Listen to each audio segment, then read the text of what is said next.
Hi guys, it's Guillotine here. I've come to update you with the Ice Queen build with our frozen Hydras. And I'm pretty sure this is going to be the final version now. The written guide is all updated. So I'll start with the gear changes. So firstly, we've changed to Godslayer's Crown, which the GA you want on it is Conjuring Skills. If you get that, happy days. What else have we changed? My demons are quiet here. Mostly. Oh, we've changed our weapon setup. So, in a perfect world, you would want Orcevane as your weapon as mythic. And then you can swap between Azarath and Ruspit and Dirk for bossing. That allows us to play on tier 12 and kill tier 12 bosses very quickly. Which is nice. If you want to play on tier 12, I would still recommend playing on tier 11. It's just faster, so you get more loot overall. And still swap to Ruspit and Dirk for the bosses on tier 11. They just literally instantly fall over, which is great. But that means that you've got Godslayer's Crown and Orcevane from the same boss, so you're just going and farming Durial, hoping for one or two of those. And then for our talismans, again, you just want the plus frost. You can just re-roll these in the cube endlessly until you get a plus 4. If you happen to naturally drop the plus 4, happy days. And for our seal, you just want this percent in.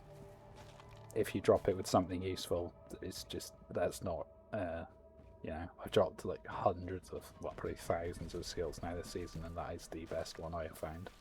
So, it seems a bit unfair to, obviously ranks to Hydra would be good, ranks to Ice Blaze would be good, ranks to Frozen Orb would be good, just anything useful would be great. And for our mercenaries, we're using Sabo still for the crit, and then I use Rahia for when I'm injured. So we changed that. For the skills, we're pretty much the same, except I have dropped the Meteor now, because while it is pretty to look at, it does basically nothing. It's great when it was giving you stacks of overpower, but now we've changed from Airburst to Comet, it just literally did nothing, so I much prefer having the Blizzard on now. While you do want to keep your distance for Cold Judgment, obviously sometimes that is just not possible, so it's nice to be getting the shield when, and also if you're speed farming, you're not going to be keeping your distance from things, and you just basically have full barrier, which is quite nice.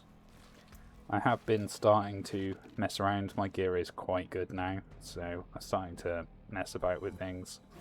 Starting to mess about with attack speed. So obviously with your familiar, you're getting at least 20%. You can actually get 25%, which is nice. So what you do want to do, if you can do it, I have 99% infuriating, but 100% would be great. Because you have this with your Hydras, and that is attack speed as well, but it's also not part of that cap.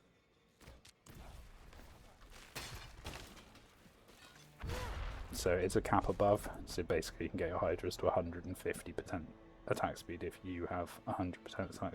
They definitely have breakpoints, but they're not listed anywhere. There's nowhere I can find them out. So you kind of just got to judge, but 100% would normally be a breakpoint, so, or somewhere around there would be a breakpoint, but it's just sort of don't sacrifice anything else for it. So you want your crit to 90%, then you want a healthy crit strike. I'd say around this point it starts to DR and be less worthwhile.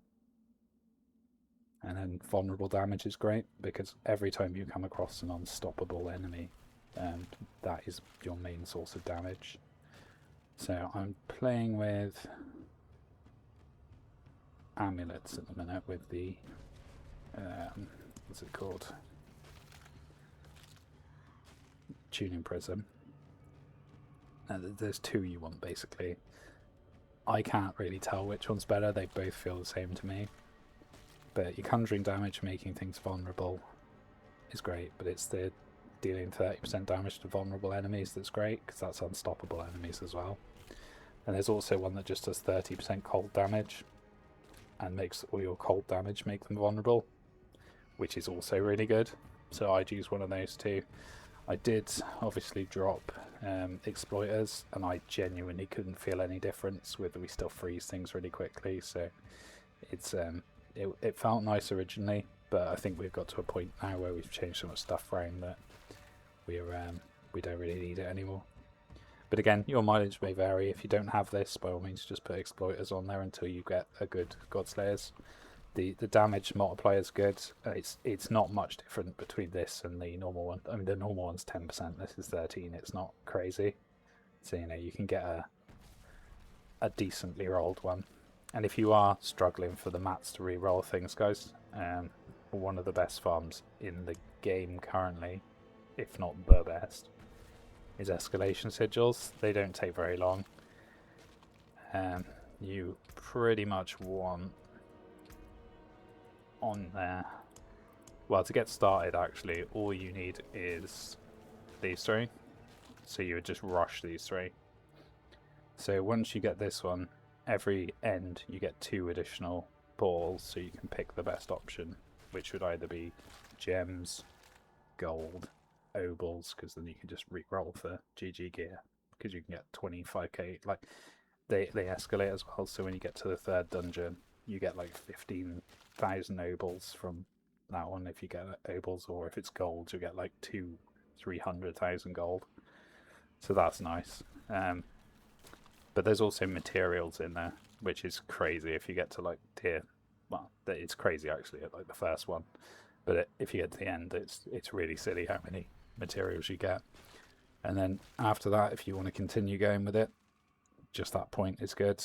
And then you get these two. Once you get this one, you start collecting these little orbs, and that throws out the tuning primordial dust, which is the one that you use to re-roll the powers with, which is great. I've got more than I could ever use, so you can re-roll all of your powers to max, etc., which is really handy. Nothing's changed with our paragon, I don't think. So that's basically the guide. I'm pretty sure this is going to be it now for this season. I haven't really got much more to do. All I could do is find a natural Scarlet Skies, but that seems like it's pretty unlikely. So I'm quite happy with the way this is turning out so far. But yeah, for the tier 12 bosses and stuff, guys, actually I can just go and show you quickly. It doesn't take very long to that. And through the magic of video editing, here we are. So we swap on our bossing, charm or weapon, whichever setup you have. Again, this is tier 12 now. So we'll make Inferno to get our 2 5-headed Hydras. You can also Fireball to get your mana up.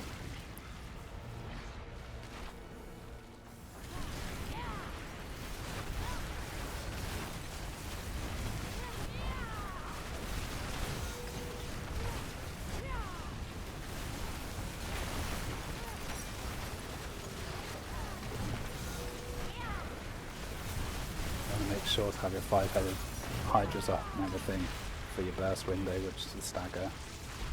So Inferno and everything, just try and time it up. I think you'll agree that's not terrible for an off-meta build.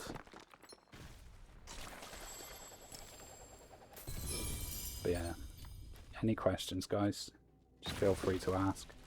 I'm going to jump onto Path of Exile probably when the new season comes out, which is where I normally make guides for.